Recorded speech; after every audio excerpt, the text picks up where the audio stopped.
நந்தி பூலோகத்திற்கு சென்று மனிதர்களிடம் மாதம் ஒருமுறை சாப்பிடவும் தினமும் குளிக்கவும் சொல். இந்த பயணம் சிவனை கௌரவிக்கட்டும். சிவபெருமான் உத்தரவின்படி தினமும் சாப்பிட்டு மாதம் ஒருமுறை குளிக்கவும். உங்கள் புனிதமான அறிவுறுத்தலை நாங்கள் பின்பற்றுவோம். இப்போது தினமும் உணவு பயிரிடுறது கஷ்டமா இருக்க.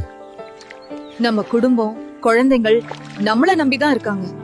நந்தி, நீ என் செய்தியை மாற்றிவிட்டாய். அதனால்தான் மனிதர்கள் கஷ்டப்படுகிறார்கள். என்னை மன்னித்தருளுங்கள் சிவபெருமானே.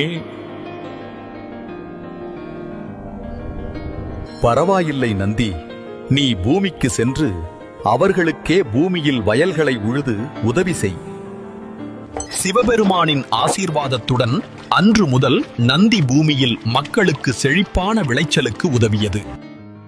நல்ல விளைச்சலை தந்த இறைவனுக்கும் இயற்கைக்கும் நன்றி சொல்லும் விதமாக பொங்கல் பண்டிகை கொண்டாடப்படுகிறது. இனிய பொங்கல் நல்வாழ்த்துக்கள்.